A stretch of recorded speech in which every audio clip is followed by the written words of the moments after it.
Le duel Ostorero-Le Pelletier se poursuit. Un recours viendra d'être déposé au tribunal administratif contre l'élection du bureau et de son président. La première des choses, c'est qu'il faut rétablir un certain nombre de vérités. Bon. Voilà.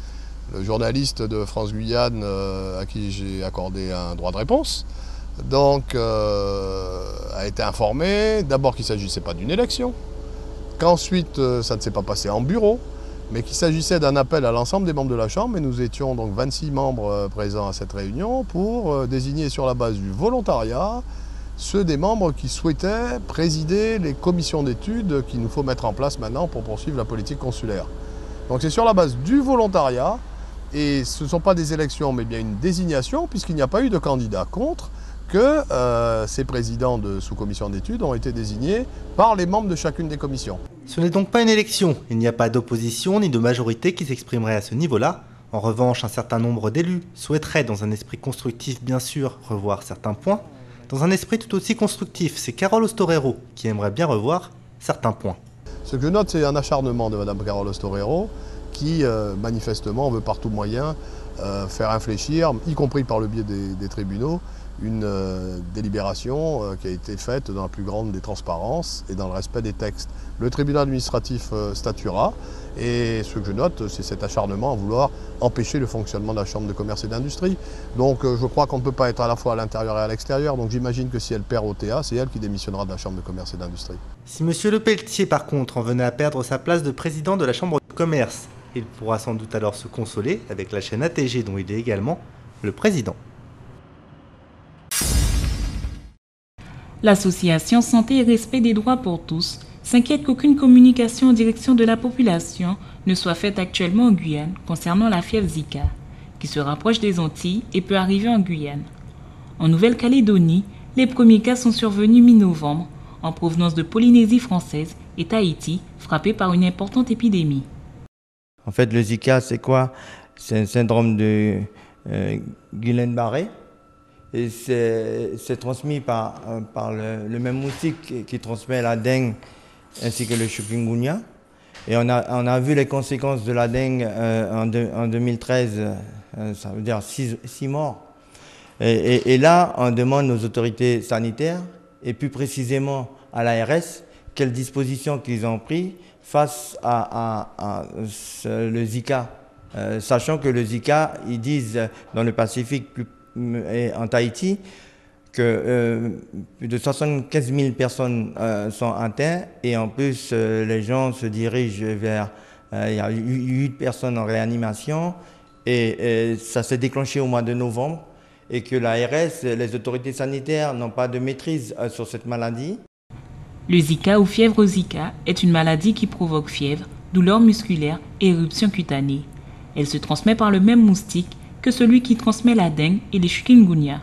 Mon pays à Ponga, et surtout que l'ARS fait son travail, informez-nous à sa difficulté, informez-nous à sa problème. Nous savons que ça fait chikungunya, malgré qu'il dit que ce matin, il y a des gens malades à l'Elisabeth, il y a des gens qui sont rentrés quand même, il n'y a pas de contrôle, il n'y a pas de bête, et il n'y a pas de maladie qui arrive à côté de nous, qui prend courir à attraper solution, et nous savons les difficultés qu'il y a pour la prise en charge. Alors, nous avons dit, c'est mon il y a même aussi associé que nous, pour interpeller l'État, l'ARS et le préfet à cette situation, en cas où sa maladie apparaît de côté de nous, qui ça y a fait, et commencer à informer nous sur sa maladie. Le président de l'association Santé et Respect des droits pour tous revient sur la gestion du début de l'épidémie de dengue en Guyane, particulièrement au centre hospitalier André Rosemont, où au mois de mars 2013, il n'existait pas de service d'urgence, de protocole de conduite à tenir en cas de suspicion de dengue ou de dengue avérée.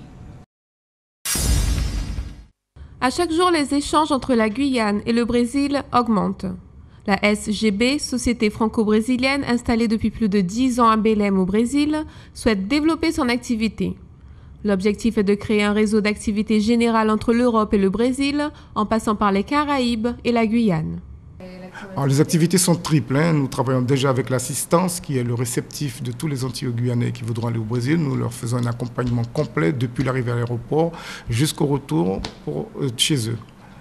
La deuxième, c'est l'exportation, on appelle ça diffusion. C'est tous les produits brésiliens qui respectent les normes françaises et européennes, caribéennes aussi, donc les permettre de rentrer sur le marché français, et les produits français aussi qui respectent les normes brésiliennes, les exporter au Brésil. Puis disons, nous avons plusieurs opportunités d'exporter des artistes. Nous avons fait rentrer des artistes brésiliens en Guyane, des joueurs de football en Guadeloupe, des produits divers, parce que comme tout le monde le sait, j'ai importé des maisons en bois, des menuiseries, des chaussures tout d'abord. Donc maintenant, nous sommes en mesure justement de déployer diverses activités sur ce réseau, parce que finalement, c'est bien un réseau que nous mettons en place. Un festival caraïbe amazonien sera organisé par la société dans la ville de Belém. Il sera réalisé probablement dans les semaines qui se suivent au Mondial de 2014. Un des buts de l'organisation est de permettre que les artistes d'un côté et de l'autre de la frontière puissent se promouvoir dans le pays voisin.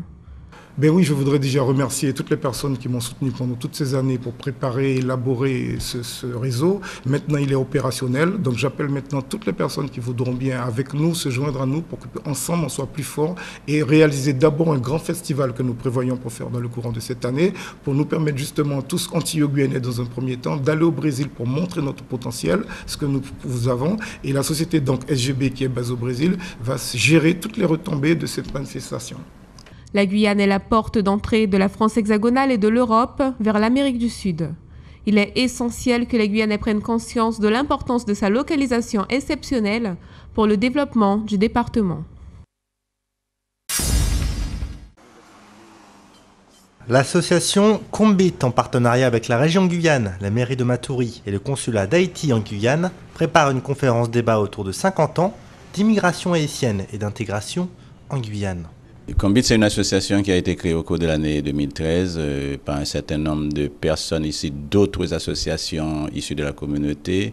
L'objectif, c'est de proposer une aide et partenariat avec le gouvernement actuel qui, selon les membres, et fait du bon travail dans le pays, donc l'accompagner l'association Combit. Et l'objectif, c'est de mettre en place un certain nombre de structures pour de récolter des fonds, faire des manifestations, pour aller surtout, ce qu'il faut retenir, c'est que la communauté haïtienne de Guyane est issue essentiellement du sud d'Haïti, donc de Fondé Blanc, Fondé Nègre, Aquin, etc.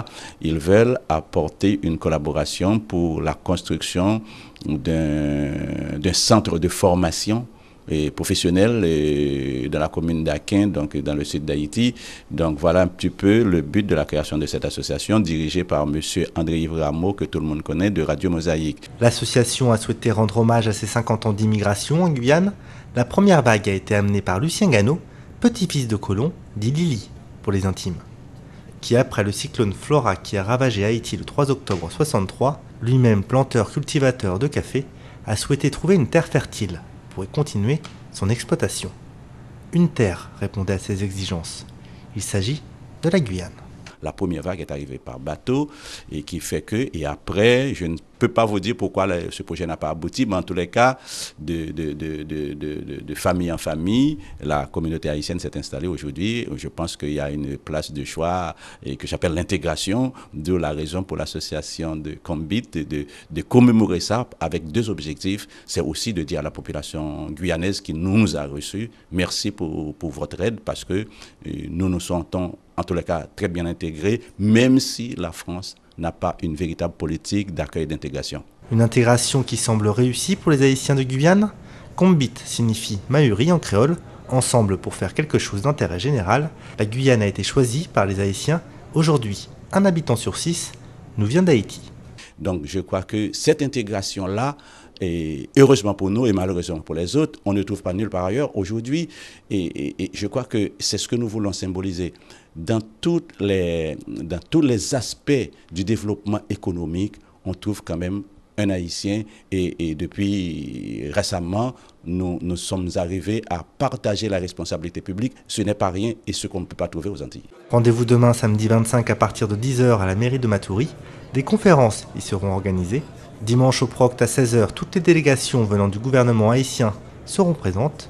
Un rendez-vous à ne pas manquer pour s'ouvrir à une autre image de la Guyane. L'association Audace réalise une exposition intitulée Carnaval. Le but est de montrer toutes les formes d'art présentes dans le carnaval guyanais. Des masques, des livres, des tableaux, des bijoux, des déguisements ou même des vêtements recyclés. Plus d'une dizaine d'artistes sont représentés. C'est le concept de l'association Ouda, c'est de toujours mélanger. Le carnaval, c'est un moment où c'est fédérateur, c'est un lien social, toutes les couches sociales y participent, tout le monde, une fois dans sa vie, l'a fait. Et moi, j'adore les touloulous sales, les mecs qui se déguisent en femmes, les gens qui ont des costumes libres, qui ne font pas forcément partie d'un groupe. C'était ça l'identité du carnaval guyanais. Maintenant, il y a Vinigon, n'importe quel carnaval. T'auras ces touloulous à côté, il y a le carnaval de Venise. L'exposition est aussi un voyage dans le temps des autres carnavals. Un moment de convivialité pour échanger sur la thématique. Aborder des sujets tels que sa durée ou les modifications apportées par le temps à cette fête si populaire. Je pense que ça serait bien que ça soit plus court parce que c'est aberrant que ça soit aussi long. Ça paralyse le secteur économique des autres. Il y a un mois, ça serait suffisant.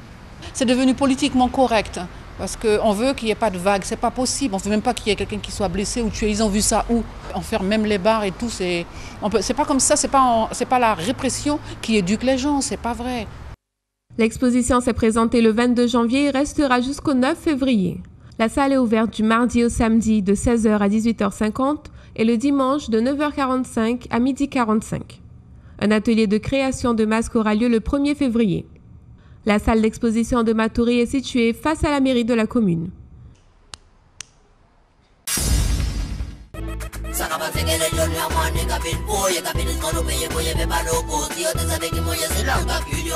À l'âge de 11 ans, il a fait ses preuves sur le son légionnaire Vinfou. Lesna continue sur sa lancée. Bientôt, vous découvrirez le clip Cagoulé.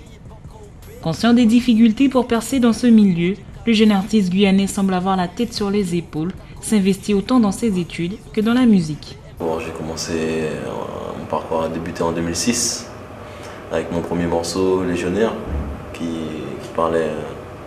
dénonçait le fait divers qui s'était passé sur la plage de Kourou avec les légionnaires qui avaient débarqué, qui ont commencé à frapper tout le monde, etc. Et puis voilà, depuis là, le public a bien accroché sur ce morceau-là et puis les choses ont évolué. Je suis là aujourd'hui. Là en préparation, il y a mon dernier single, Cagoulé, qui va sortir bientôt. Un clip. Et puis voilà. Je vois pas de studio qui, à part Sasprod, qui fait un petit travail pour les artistes, les jeunes artistes. Il n'y a pas vraiment de trucs en place ici. Tout le monde se débrouille comme il peut. Moi, quand j'ai commencé, il n'y avait pas d'infrastructure. J'ai fait ça avec les moyens du bord. Vous savez qui bon Dieu toujours qu'éclairer mon chemin, qui joue qui l'ennuie de soli mais toujours que l'humain. Ali a décidé mon destiné au force au long main. Il a chaud là, on savait qu'il a demain.